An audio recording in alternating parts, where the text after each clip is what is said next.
Мекене мыйзам боюнча палау албайт. Мен тартип боюнча калмам. Уктуңузбу? Эмне үчүн сен жалгыз сүйлөшүң керек? Сен сурап атасың, жооп бересиң. Кайсы жерде мектептин директори мугалим акча чогултуп баштаса, жаңылбасам 999 800 500 деген номердеги телефонго чалсаңыздар болот. Телефон довериясына чалып жатабыз. Абдан көп кайрылуулар, директорлор, мугалимдер, баягы ремонттун акчасын чогултуп аткандар бар абдан көп.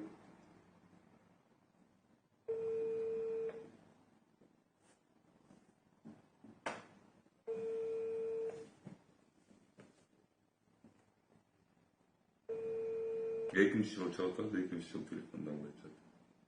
Же кайрылуулар көп, же тиякта эч ким жок да.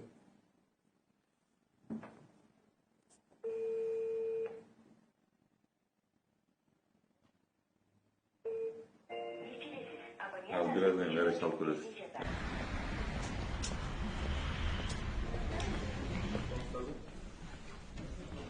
Кандай капаситет керек?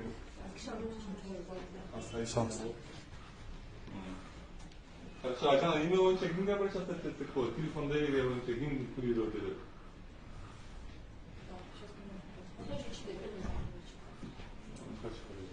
Чекинин албагычы департаменти.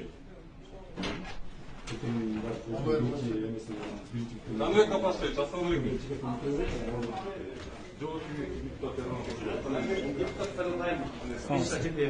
Отырмен совещание. Мыйзам боюнча сиз мени жерден кабыл албайсыз. Мен жооп кеңешинин депутатымын. Кандай капаситет? Мен өзүм депутат болгом. Меники план боюнча бирөөдөн Америкадан иштеп турат. АБР 40 миллион доллар. Жооп кеңешинин депутатымын. Депутаттар күн бойы мага жазылат, анан кабыл алам. Бүт депутаттар ушунда. Жок. Депутаттар бир. Мыйзам деген башка нерсе. Депутаттар Депутатын сизден кабыл аласыз. Биз кабыл алам, АБР турат, ушунда эйларат. Ушундай кабыл алам. Сиз эң катар мен эл катар эмес, мен жооп кеңешинин депутатымын. билип атам. Сиз дүрүгү жазып коюшуңуз керек. Андай жок мыйзам. Мыйзамда мен ошондой, мен тартип менен кабыл алам. Сиз тартип менен эмес, сиз мыйзам менен кабыл аласыз. Эшиктен сиз аны кетпеңиз. Сиз мыйзам менен кабыл аласыз. Сиз иш кылып атканда орун басасыз. Маданият сактаңыз, мойтуп жөөлөп жүрбөңүз. Мектеп тартып коркутпаңыз. Турдум тияп. Сизди келет деп айтып атпаймыз. Мен биринчи күнү түшкө чейин менде төз совещание. Сиз жаздырып коюңуз помощниктен. Мен буга чейин депутаттын барына иштешип жүрөм. 1-2 мүнөт кечиктирбей кабыл алам. Күтүп туруңуз. Бизде эл аралык мыйзам бар. Менде эл аралык ратификация бар. Мыйзамда депутат мыйзам эшик тээп кирип келип, мен көп жок. чогулуш болуп атканда, сиз ишке тоскоолуп атасыз. Кабыл албайсыз. Мен кабыл алам, 5 мүнөттөн кабыл алам. Кандай 5 мүнөттөн, качан 5 мүнөт? АБР турат, тияк АБР менен кабыл алам. Мен мыйзам боюнча сөйлөп. Мыйзам боюнча, кайсы мыйзам боюнча? Жооп кеңеш. Сиз жооп кеңештин, сиз мыйзамды сыйласаңыз, келатканда чалдырып коебуз. Мен сарбычылар андай болбойт. Сиз ар бир депутаттар төлөбөйсүзбү? Сиздин кандай укугуңузга төлөгөнгө? Сиз чогулуш кылмаса кабыл албайсыз деп сурап атам. Мыйзам боюнча сурап. Буякта жардам сурап атам. Орун баштап турганда Мыйзам боюнча кабыл албайсызбы? Мен тартип боюнча кабыл алам. Уктуңузбу? Мыйзам боюнча кабыл алып. Биринчи зам. Телефон доверия боюнча келди. 3 күндөн бери чалып алып бир да жооп алган жокпуз. Yani Hanbek Kapası'yı çayıtladı öyle. Ha, canım çıkan bu? Ne çalgıydı? Abi ne çalgıydı olsun sadece şu telefonda ya gayet bırakıldı. Kim aldı bu telefonu? Anı umarım düz genişçisine Megakom'dan alıp baylap edilen aldı. Onu önce benim malumat. Ha bu birle kişi yok öyle bu yaptı. Yok o şeylerden malumat yazdılar da konmuş. Şunda ne oldu? Adil'in ne mesleği bu? Yok şu an dünya kılıp Adil'in ne verilgende yok. Az kaysınız bir ayda çıkarmasına bir... Çok bilgen minister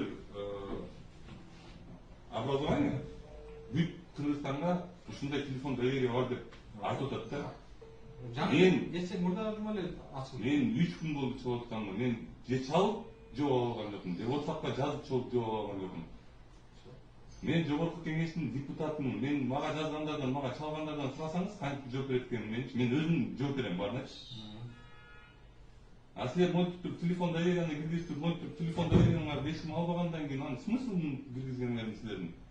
Еще дагы бир помощник өзүп коюп турсуңар, ал ким кайсы помощник? Помощник эмес, бул биз немеге байланган, бирок ал жерден бардыгы Siz bilmeysiz kimge baylanganын. Bana pakaz ben. Burada acaba nasıl? Ben komandirovkada жүрүп төрөгөн мен.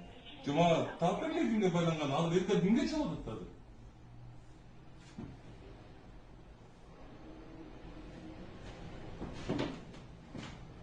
Biz al боюнча министрликте Бекер Суканали орун басар бар да, статистикада. Тиги шашынбай нума. Бул деген бер жагы мыйнамдысыз болсо да бер жагы бул аманат да. Ушунча адамды силер ошол жака чалууга деп өзүңөр сөз берип коюп турган бул албай атканыңар кандай түшүнүшү бар? Албай аткан ал боюнча мен неме болгон жок. Иштебей аткан деп. Мына да бир жолу салабы? Жок, чалдың сен. Мурда жумале неме болгон. Жок, ошону элге чыгарардын алдында мындай иштетип алып туруп, каратып алып туруп анан кийин жасаш керек да муну. Анан кийин силер элге чыгып туруп эле ушундай телефон доверие бар деп туруп анан кийин бул телефоңарды эч ким албаса же жөндө бир жерге бир курушка алып барып коюп салсаңар болсун. Мен ойлойм муну бир атайын кабинет бөлүп берипсиздер, ошол жерге специалисттерди отургузуп анан жүрүп аткан кезде. Бөлүнөт. Азыр көбөрүп атат, бизде ремонт. Жок, ошо кабинет бөлүнгөндөн кийин анан кийин чыгарбайсыңар интернетке. Азыр пока иштеп келе болуш керек. Мына иштеген эч ким жок. Бул азыр биз аны иретке келтиребиз. Иретке келтиргенден чыгаргыла да. Эми сизде эле экөөбүздүн мамлекеттик кызматкерибиз. Мен жогорку кеңештин депутатымын. Мага эл ушинтип сүйлөш, ушинтип бир ушундай чыгарып бер деген эмес. Сонду да ишленбей неме кылайын да, азатайын да. Эмне бир жерге барсаң да томно тийип бересиң. Мен өзүм сүйлөшкөн манерам ушундай. Азыр неме болот? Мен деле мамлекеттик кызмат. Жок, мен манерам ушундай сүйлөшкөн. Мени көп жылдан бери элдер тааныйт. Мен ушундай манерада сүйлөшөм. Анан кийин силер эгер кемчилик келтирип атсаңар, анан силер менен кантип сүйлөшөм мен? Биз кемчилик эми айтып атпайм. Мурда жума неме болду? Азыр биз иретке. Мен эске түшүндүрүп атам, эске айтып атам. Силер мамлекеттик кызматкерсиз, сиз туура айтып атасыз. Сиз эл үчүн иштейсиз. Мен да эл үчүн иштейм да. Анан мен сизге жооп берип атам. Мисалы, менин телефонум бар да. Мен элдерге берген телефонум бар, жазылып турат менин телефонум деп. Мен Instagram баракчам бар, мен сизге ачып көрсөтүп берем. Канча адамга мен бир күндө жооп берет экенимди, канча жумуш кылат экенимди. Ошентип мен элдерге сөз бергенден кийин мен ошону аткарам да. Мен эл болуп эле ошондой болсун. Мен мага тиешелүү болсо мен ага өтүп алып жооп берем. Жок, силер эмнеге иштебегенде номерди чыгарып Алда телефон доверия жаңы чыкканды кто этот занимается? Иштебейт, никто не берет туда. WhatsApp-ка да жооп бербейт, телефонду эч ким албайт. Ну это не мы занимаемся. Так кто занимается? Медина или Мадина, который номер есть. А кто это, где она? Или он? Ну, давайте сейчас разберемся. Азыр чалды, то занято, то эч ким телефонду көтөрбөйт. А занято, бирөө чалып атканда ошол телефон занят болуп калган үчүн эле занят болуп атат да. Разобраться? Номерин билесиз? Сиз деген замминистрсиз да, туурабы? Да, есть. Сиз карабачкы, мен силер номер бергенде бир жума болду. Мына мен келдим азыр могу жергечи. Силер до сих пор билбеткенсиңер ким жооп берет экен. Надо разобраться дедир бул жерге. Джок, сіз сөзді урваңыз, не черпаңыз. Я разобраться дегенде, я сейчас только этот номер взял, сегодня зарегистрировался. В смысле, сизде ал номер? Джок, менде емес, ответственного человека. Кандай ответственный человек? Сиздер министрликте отур.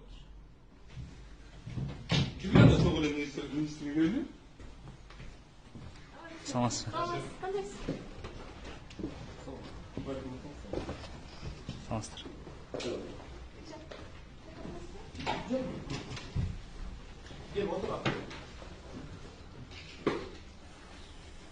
Менин суроом мындай, мындан бир жума мурун телефон доверия деп немеге чыгаргансыңар, интернетке чыгаргансыңар. Ошол телефон доверияга мен 3 күндөн бери чалып атам. 3 күндөн бери эч ким телефонду алып койгон жок. WhatsApp'ка жооп бербейди. Мага мектептер боюнча моншалык суроолор баары мага келип түшүп турган артында эмнеге телефон доверия бар болсо, ал телефон доверия иштебейт деген суроолор келип атат да. Анан ошол себептен мен сизге келгем. Эртең менен мен Аскар келчи. Азыр деле калат? Азыр берем. Аскар мен телефон доверия берген маалыматтар берсек. Жок, телефон доверия берген электр менен. Сага бербейдим поручениялар. Экөө поручение деп кыял менен келген.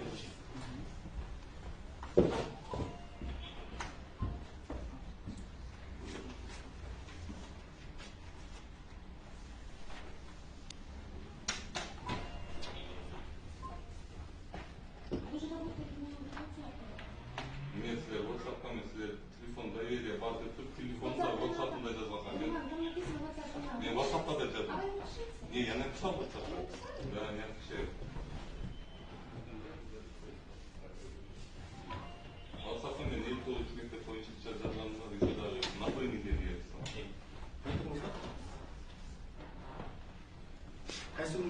жазсаңыз.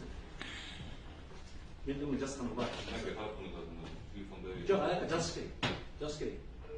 Sizin videonuz var mı? İşte videonuzda жүрөт номерин да жазып тұрсыздар, и WhatsApp'ta да жазып тұрсыздар. Мына 28-ден 3 сентябрьге чейин ким эмне жазып калдырган, бүгүн эле поручение бердим. Канча милет берди экенибизди жазып берген. Ар бири жазып фамилиясын калтырды. Телефонда. Мен сиздики эч жерден көргөнүм жок. Неме жоқ. А какой ваш номер? Жоқ. Номерин жазып берсин. Жоқ, неме сіздің номеріңіз жоқ, мына. Мне не надо во сколько. Жеке, мне не надо смотреть, во сколько я звонил. Мне надо, чтобы вот этот номер работал. Раз вы объявили, что этот номер работает. Работает, не работает. Здесь какая-то трагическая случайность. Мына сизге биз качан чалган? Это череда событий. Сіздердің де сөйлесеңіз. Сиз да сөйлөгөн сөз болуп койдуңуз. Жоқ, мен ұғам, сіз болдыңыз. Мен биринчи жашымда болуп койсом. Мен жогорку кеңештин депутатымын, байкеме.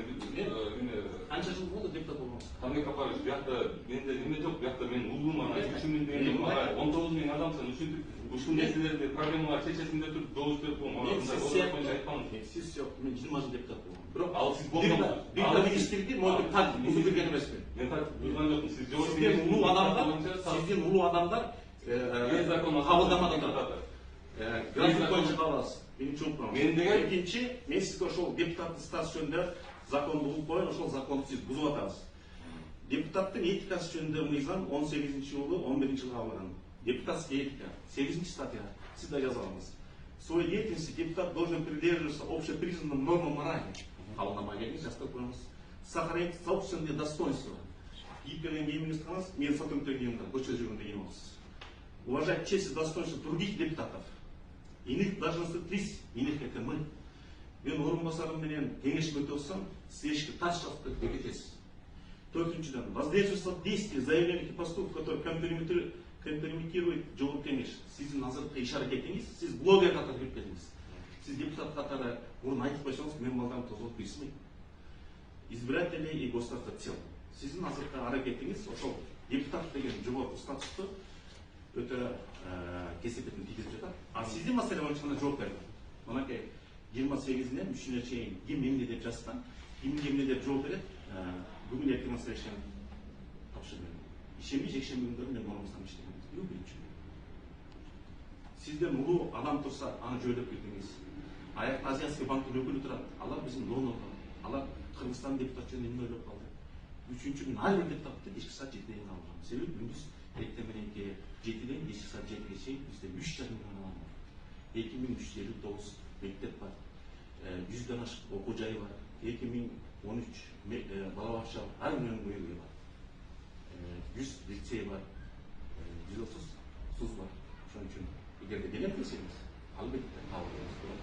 Күн мурда жазып коюңуз. Чалдырып коюңуз. Мен бүт депутаттар ушул иштешем.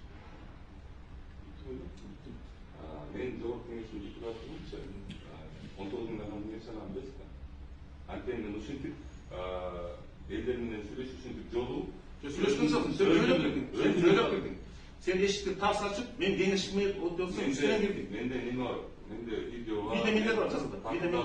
Сизден суранып рұқсатты деп кирдим. Анткени Сиз могу боюнча, эгер мен сен жогорку кеңешке катышсаңыз болот. Сиз жазыңыз ошону. Катышыңыз? Анан ошондон кийин сиз жазыңыз. Мен да жазам. Анан кийин сиз да жазыңыз. Мен да кабыл албайт деп жазам. Мен да кабыл отурбайсызбы? Сиздин келгениңиз сиз мындай сүйлөшөсүз деп мындай бияка эмне келдиңиз? Иштеген келдиңизби? Сиз жалгыз сүйлөшүңүз. Мен айтышканга келдиңизби? Жок, мен эмне үчүн сен жалгыз сүйлөшүң керек? Сен сурап атасың, жооп берет ана.